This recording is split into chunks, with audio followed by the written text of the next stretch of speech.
வணக்கம். இன்னைக்கு நாம ஒரு முக்கியமான விஷயத்த பத்தி ரொம்ப டீப்பா அலச போறோம். அதாவது நம்ம நீட் 2026 தேர்வை பத்தி தான் பேச போறோம். ஆமாங்க, இது ரொம்பவே ஒரு தேவையான டாபிக் இப்ப இருக்கிற சூழ்நிலையில. கண்டிப்பா. இப்போ வேதாந்து அப்புறம் டெய்லி தந்தி கொடுத்த தரவுகளை வச்சு இந்த எக்ஸாம் எப்படி இருக்க போகுது, அதோட வியோகங்கள் என்னன்னு பார்க்கலாம்.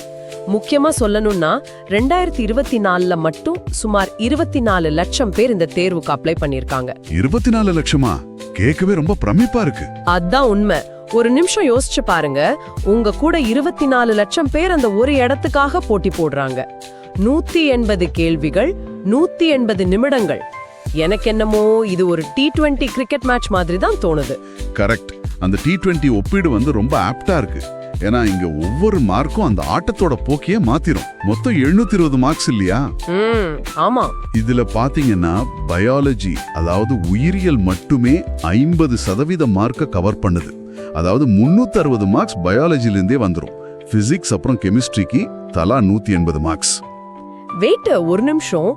பயாலஜிக்கு மட்டும் ஏன் இவ்வளவு பெரிய வெயிட்டேஜ் கொடுத்திருக்காங்க? ஏன்னா இது ஒரு மெடிக்கல் என்ட்ரன்ஸ் எக்ஸாம் இல்லையா? மருத்துவத்தோட அடிப்படை அடித்தளமே அந்த பயாலஜி தான். ஓ, புரியுது. சோ தேர்வுக்குழு மாணவர்களோட பயாலஜி அறிவை தான் முதன்மையான ஒரு அளவுகோலா பாக்குறாங்க. இதுதான் நம்ம ஸ்ட்ராட்டஜியோட ஆணிவேரா இருக்கணும். அப்புறம் இன்னொரு முக்கியமான விஷயம், ஒவ்வொரு சரியான பதிலுக்கும் 4 மார்க்ஸ் கொடுப்பாங்க. ஆனா தப்பா எழுதுனா 1 மார்க் மைனஸ் பண்ணிடுவாங்க. அதாவது நெகட்டிவ் மார்க்கிங் இருக்கு. இங்கதான் எனக்கு ஒரு பெரிய சந்தேகம் வருது. இப்போ 4 ஆப்ஷன்ஸ் இருக்கிறப்போ நமக்கு விட தெரியலன்னா கூட ஏதோ ஒன்னு குருட்டாம்போக்குல டிக் பண்ணலாம்ல. ஒருவேளை அது சரியா இருந்தா மார்க் வந்துட போகுது. அதுதான் நிறைய மாணவர்கள் விழக்கூடிய ஒரு பெரிய வலைன்னு நான் சொல்லுவேன். நீங்க கணித அடிப்படையில பாத்தீங்கன்னா இது உங்களோட ரேங்க் ரொம்பவே கீழே தள்ளிடும். அப்படியா? எப்படி சொல்றீங்க? நீங்க சொன்ன அந்த T20 உதாரணத்தை எடுத்துக்கலாம். ஒரு நல்ல பேட்ஸ்மேன் எல்லா பந்துகளையும் அடிக்க ட்ரை பண்ண மாட்டார். எந்த பவுன்சரை எப்படி தவிர்க்கணும்னு அவருக்கு தெரிஞ்சிருக்கணும். ஆமா, அது ரொம்ப முக்கியம். நீங்க குருட்டாம்போக்குல தப்பா பதில் சொல்லும்போது உங்களுக்கு 0 கிடைக்காது. நீங்க கஷ்டப்பட்டு வாங்கின மார்க்ல இருந்து ஒரு மார்க்கை இழக்கிறீங்க. அந்த ஒரு மார்க் 24 லட்சம் பேருக்கு மத்தியில உங்களை பலாயிரக்கணக்கான ரேங்க் பின்னாடி தள்ளிடும். Oh my God. அப்போ ஒவ்வொரு கேள்வியும் எப்படி ஃபேஸ் பண்றோம் அப்படிங்கிறது ரொம்ப குரூஷியல். இந்த நெகட்டிவ் மார்க்கிங் பயம் ஒரு பக்கம் இருந்தாலும் அந்த OMR ஷீட்ல விடையளிக்கிறது அதை விட பயமா இருக்குமே. கண்டிப்பா. எக்ஸாம் ஹால்ல அவங்க கொடுக்கிற அந்த கருப்பு இல்லனா நீல நிற பேனாவை வச்சுதான் அந்த சின்ன வட்டங்களை நம்ம ஃபில் பண்ணணும். ஆமா, அத ஒரு தடவை ஃபில் பண்ணிட்டா அழிக்கவும் மாத்தவும் முடியாதுல்ல. கம்ப்யூட்டர்ல அன்டூ பண்ற மாதிரி ஆப்ஷன் எதுவும் கிடையாது. எக்ஸாக்ட்லி. அதனாலதான் இந்த தேர்வு உங்க முடிவெடுக்கும் திறனையும் சோதிக்குதுன்னு நாங்க சொல்றோம். எந்த இடத்துலயும் நீங்க உங்க முடிவை மாத்திக்க முடியாது. இந்த கராரான தன்மை மொழிகள்லயும் இருக்கு. மொழி விஷயத்துல ஒரு சுவாரஸ்யமான ரூல் இருக்குன்னு கேள்விப்பட்டேன். அதாவது 13 மொழிகள்ல நாம எக்ஸாம் எழுதலாம். ஆனா இதுல ஒரு சின்ன ட்விஸ்ட் இருக்கு. ஆமா, நீங்க தமிழ் மொழியை தேர்ந்தெடுத்தா கேள்வித்தாள் தமிழ் மற்றும் ஆங்கிலம் ரெண்டுலயும் இருக்கும். ஆனா ஒருவேளை தமிழ் மொழிபெயர்ப்புல ஏதாவது குழப்பம் இருந்தா ஆங்கிலத்துல இருக்கிற கேள்விதான் ஃபைனல்னு சொல்றாங்களே, அது ஏன் அப்படி? அதுக்கு ஒரு முக்கியமான காரணம் இருக்கு.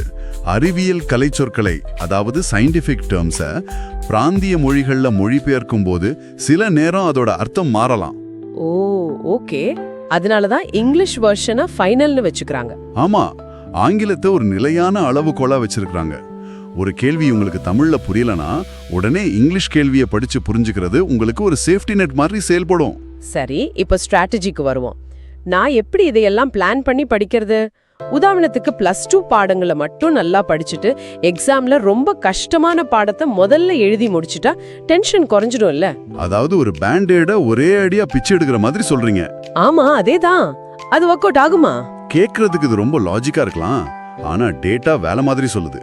முதல்ல +1 பாடங்கள் தான் பேஸ்மெண்ட். அதை நீங்க ஸ்கிப் பண்ணிட்டா +2 கேள்விகள் அட்டெண்ட் பண்றது ரொம்ப ரொம்ப கஷ்டம். ஓ, அப்போ +1 சிலபஸும் ரொம்ப முக்கியம். கஷ்டமான பாடத்தை முதல்ல அட்டெண்ட் பண்றத பத்தி என்ன நினைக்கிறீங்க? எக்ஸாம்ல கஷ்டமான பாடத்தை முதல்ல எடுத்தீங்கன்னா ஆரம்பத்திலே உங்களோட எனர்ஜி மொத்தமும் ட்ரெயின் ஆயிடும். அதனால உங்களுக்கு எந்த பாடம் ரொம்ப ஸ்ட்ராங்கோ அதை முதல்ல தொடங்குங்க. அதாவது நிறைய கேள்விகள் இருக்கிற அந்த பயாலஜியை முதல்ல ஆரம்பிக்கலாம்னு சொல்றீங்க. எக்ஸாக்ட்லி. அது உங்க கான்ஃபிடன்ஸை பூஸ்ட் பண்ணும், நேரத்தையும் மிச்சப்படுத்தும். கிரிக்கெட்ல ஆரம்பத்திலேயே ஈஸியான சிங்கிள்ஸ் அடிச்சு செட்டில் ஆகுற மாதிரி. சரி, படிக்கிறப்போ இந்த தினமும் 8 மணி நேரம் 10 மணி நேரம் படிப்பேன் அப்படின்னு சொல்றதெல்லாம் நிஜமாவே சாத்தியமா? கண்டிப்பா கிடையாது. நம்ம மூளையால தொடர்ந்து 8 மணி நேரம் உச்சக்கட்ட கவனத்தோட இருக்கவே முடியாது. அதனால 2 இல்லைன்னா 3 மணி நேரத்துக்கு ஒரு 5-10 நிமிஷம் பிரேக் எடுத்துக்கிறது ரொம்ப நல்லது. ஒரு சின்ன ஷார்ட் பிரேக் மூளையோட சோர்வை குறைக்கும்னு சொல்றீங்க. ஆமா. அப்புறம் எல்லாத்தை விட ரொம்ப முக்கியமானது இந்த மார்க் டெஸ்ட், அதாவது மாதிரி தேர்வுகள். இந்த மாதிரி தேர்வுகள் எழுதுறதுனால என்ன பெனிஃபிட் கிடைக்கும்?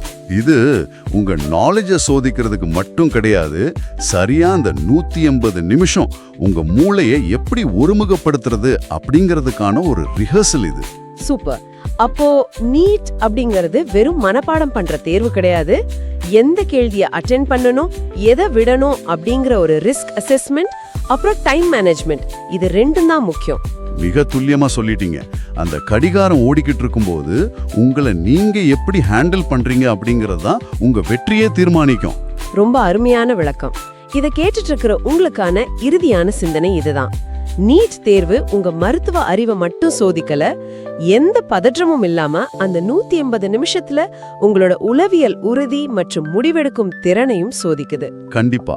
அந்த 180 நிமிஷங்களை நீங்க எப்படி ஆள போறீங்க? கொஞ்சம் சிந்திச்சு பாருங்க. அடுத்த அலசலில் சந்திப்போம்.